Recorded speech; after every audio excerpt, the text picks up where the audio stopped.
Hi, everyone. I am going to start reading Romeo and Juliet to you guys in this graphic novel. Um, this way, you'll at least understand what the story is about when you have to read it next year. I gave some people some of this background in the Google Meet the other day, but not everyone was there, so I wanted to do a recording for Acts 1 through 5. It's very condensed, but it does use the actual language that Shakespeare used when the plays were written. So the words you will read are the actual words. It's shortened and it has pictures, drawings, graphic novel, comic book style to support. So we see on the cover, this is a very famous scene of Romeo and Juliet, and he's descending from her room from later in the play. Romeo is 16. Juliet is 13. And at this time, once you hit to be, 13 years old, your dad would marry you off. And for wealthy families, you didn't have much of a choice, if any. One family owned 10,000 acres somewhere, and your family owned 10,000 acres somewhere. And, they were going to marry their son and their daughter, and then they'd have 20,000 acres. So love, the way we perceive it now, that it's like this, Disney prince and princess romance, didn't really exist then, even for poor people. Your boy's father owned a plow and the girl's father owned an oxen, and they got together and they had more people to help farm so they could live. But this takes place in Renaissance Italy in a city called Veneto. And it's Verona is the city, Veneto is the province. And there are two very wealthy families, the Montagues and the Capulets. And they are almost like gangs, like mafia families. And they've been at war for a very long time. So long that they don't even remember what they hate each other about. They haven't been warring actively, but they hate each other. So something happens at the beginning of the play that restarts their feud, which we discussed when we did the prologue. And these are our characters. So we have Capulet, who is Juliet's father, and he's the head of the Capulet house. Gregory is a servant, low-level guy, like a lieutenant in a mob family. Lady Capulet is Capulet's wife, Juliet's mother. The nurse is very important because she would have basically raised Juliet. For wealthy families, the nurse did more of the actual raising of the children. Samson is another Capulet servant, low-level guy. He's in the beginning of the play. And then Tybalt is Capulet's nephew, Juliet's cousin, and he is a very hot-headed guy. He, excuse me, I was going to sneeze. He is always looking for a fight with the Montagues. He hates the Montagues. He hates Romeo. Abraham is a Montague servant, minor character that does appear in the story. Balthazar is another servant. Benvolio, Montague's nephew, Romeo's cousin. They're very close. Lady Montague is Montague's wife. Mercutio is another member of the court, and he's very wealthy also, but he's best friends with Romeo. And Montague is the head of the Montague house, Romeo's father.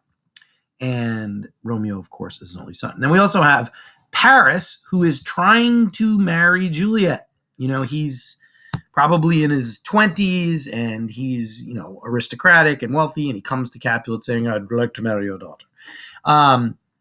Friar Lawrence is the priest who has baptized the children and has known them their whole lives. And then the prince is like the mayor of Verona. Okay. So our story starts, and it says, "Welcome to Verona, the provincial capital of Veneto in northern Italy. It is a city of splendor, but its peace is disrupted by an ancient grudge between two families," which we learned about in the prologue. It's a grudge that will lead to a tragedy. Okay, as we discussed, this is a Shakespearean tragedy. And pretty much in tragedies, everybody dies. So that's not a spoiler alert to know that that's the case. We learn that in the prologue, that they will kill themselves by the end of the story, which, of course, makes it very tragic.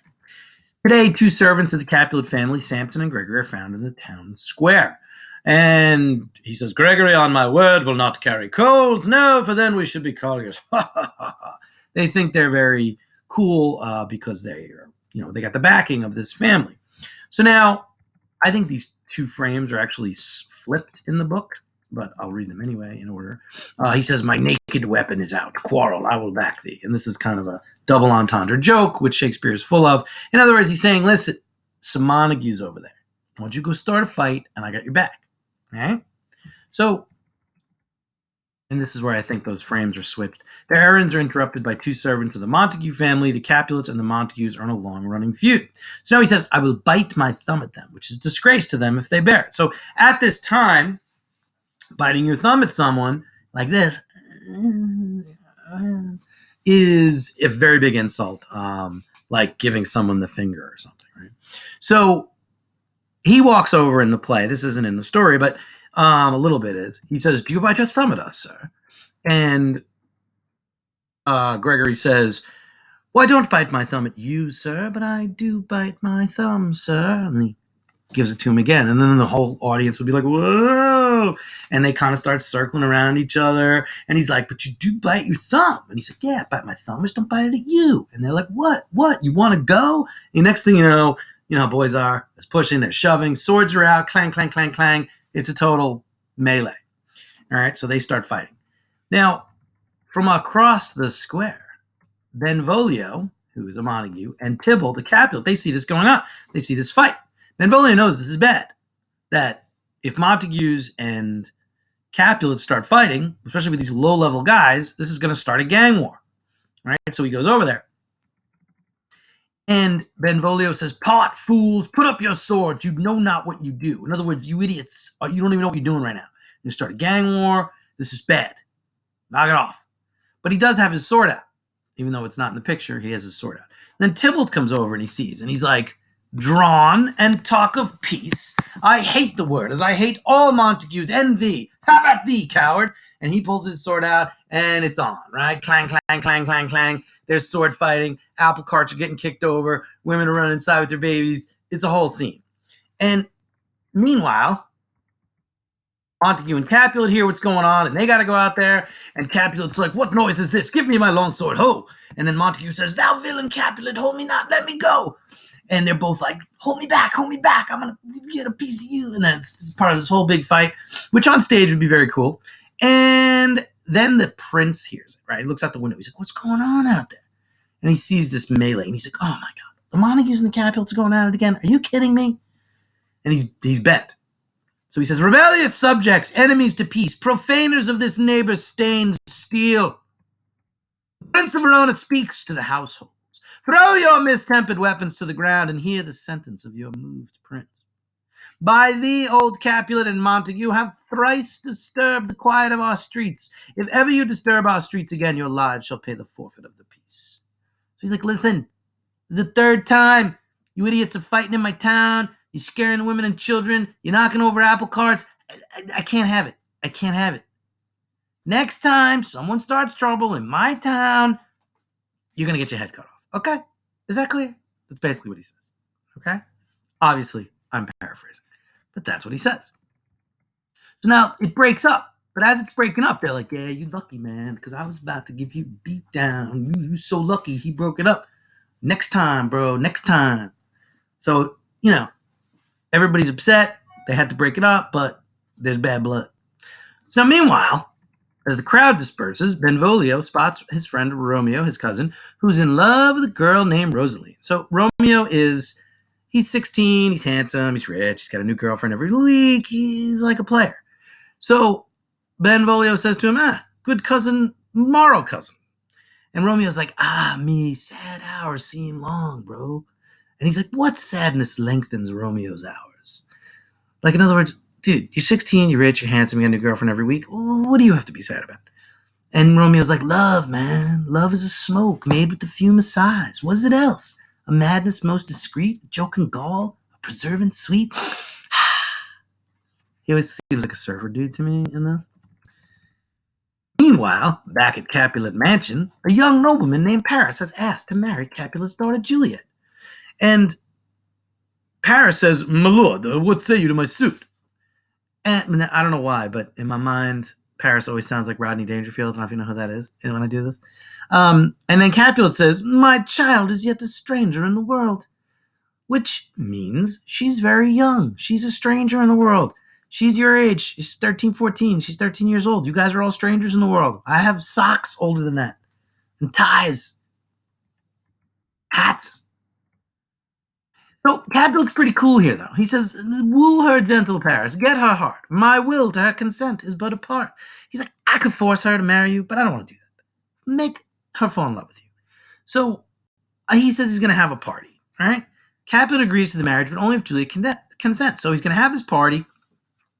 Paris will come, he'll woo his daughter, they'll fall in love. It's going to be great. So Capulet organizes a party, sends a servant to invite the guests, and he says, find those persons out whose names are written there, and to them say my house and welcome on their pleasure stay. Now, Shakespeare is full of all these wonderful coincidences, so it just so happens that the servant he picked cannot read. So the servant says, but I am sent to find those persons whose names are here writ, and can never find what names the writing person hath here writ. I must have learned. So of all the people in Italy he could have asked, who does he ask? Romeo and Benvolio. Great coincidence. I pray, sir, can you read? And Romeo is kind of a wise owl. He says, aye, if I know the letters and the language, which is what reading is. And Romeo and Benvolio soon learn about the festival. Romeo's love, Rosaline, will be attending. So they look at the list, right? And he says, a fair assembly, whither should they come? And Benvolio's like, at the same ancient feast of Capulet sups the fair Rosaline, whom thou so loves. He's like, dude, that girl you like, she's going to be at the party. And Romeo gets an idea. He says, I'll go along, no such sight to be shown, but to rejoice in splendor of mine own. In other words, yeah, we're going to go to the party. We're going to eat the free food, have a few drinks. I'm going to meet Rosaline, and then we're going to get out of there. I'm going to get her number, and then we're going to go. Romeo and his friends, now disguised, prepare to enter Capulet's festival. So it's a costume party, which works out perfectly because they obviously would not be allowed to go because they are hated Montagues, but they dress in costumes. So Romeo says, what shall this speech bespoke for our excuse, or shall we on without apology? Like, what's our backstory? Why are we here?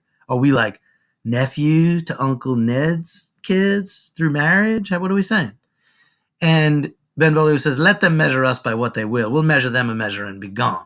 So we're going to sneak in, we're going to eat the free food, make some time with the girls, and then we're going to get out of there. It's going to be great. So Romeo, he shows like what he thinks of himself here. He says, torch for me, let wantons light of heart tickle the senseless rushes with their heels. Like senseless rushes. A rush is a bird. He's basically like, listen, look at this. These silly girls, dumb chicks are already in love with me. I'm not here 5 minutes and they're in love with me. That's how awesome I am. So Romeo thinks of himself, he's all that and a bag of chips. So then they sneak in, they pretend they're with the band. You are welcome, gentlemen. Come, musicians, play. They're like, yeah, we're with the band. We're supposed to play. And so they get let into the party. So that's their story. Now this is where Juliet pops out, right?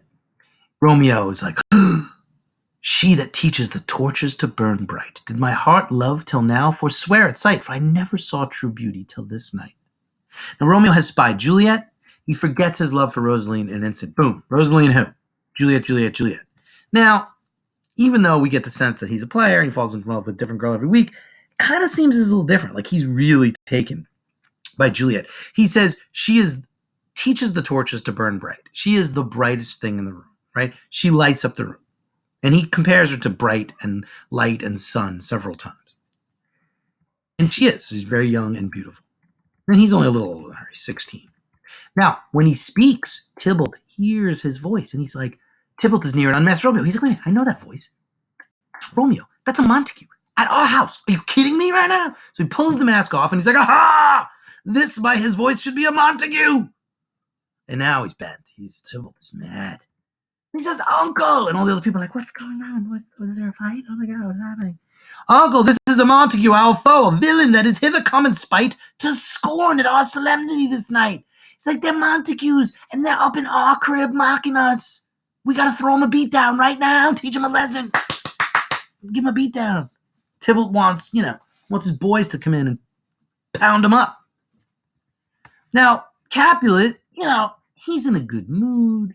His daughter's getting married. He's having a party. He's probably been quaffing a few ales. He's feeling no pain. So he says, young Romeo, is it? Content thee, gentle cousin. Leave him alone. So he forbids fighting. Capulet forbids Tybalt from fighting with Romeo. And Romeo's like, yeah, Tybalt, no fighting. I'm welcome to stay at the party. So Tybalt is enraged. He flips over a buffet table, kicks a chair, has a tantrum. It fits when such a villain is a guest, I'll not endure him. And he storms out. But he's angry. Now, that leaves Romeo to go, mac on Juliet. So Juliet's out, on the veranda looking at the stars, looking beautiful. And Romeo says, he comes up to her and he puts the charm on, like full court press charm. And he's like, my lips are two blushing pilgrims, ready stand to smooth that rough touch with a tender kiss. And, he's being real smooth right here. And he calls his lips blushing pilgrims. Pilgrims, like the ones that landed at Plymouth Rock, are, people who go where no man has gone before. So he's being sassy with her. And she gives it right back to him. She says, I, pilgrim, lips they must use in prayer. She's like, yeah, dirty boy, you got to go say your prayers with that mouth tomorrow. You got to kiss your mother with that mouth. Back off. But she's flirting with him too. And he says, then move not while my prayers effect I take. Thus from my lips by thine my sin is purged. He's like, girl, you are so fine that even God would not hold it against me for wanting to kiss you. Okay? Because you're the answer to my prayers. Basically what he said. And again, I'm paraphrasing. So he smacks one on her, right? She's like, oh, hey, Romeo, kiss me. Now the nurse sees this going on, right? And she's like, oh, this is bad. Because she knows he's a Montague. Madam, your mother craves a word with you. Her lady is the lady of the house, and a good lady, and a wise and virtuous lady. And Romeo's like, she a Capulet? Oh, dear account, my life is my foe's debt. He's like, oh, man, I've really done it this time. And then Juliet's like, come hither, nurse, what is yon gentleman? His name is Romeo, and a Montague, the only son of your great enemy. Oh, no, it's too late. She's already in love with him. My only love sprung from my only hate, too early seen, unknown, and known too late. Prodigious birth of love, it is to me that I must love a loathed enemy. Now that's it, man. They're in love. Sometimes kids are like, yo, I don't believe it. They just met. How are they in love? It's love at first sight. It's very romantic. Especially at this time, right? People didn't really marry for love. So this idea of this love at first sight, it's very romantic. Remember, Shakespeare wrote for everybody. So he has sword fights and dirty jokes, and he's got larger issues about love and life and family, and he's got romance, right? Something to appeal to everybody. He's trying to sell some tickets to plays here. Now, this is the beginning of Act 2, which I will do another video on. All right. See you in the next video.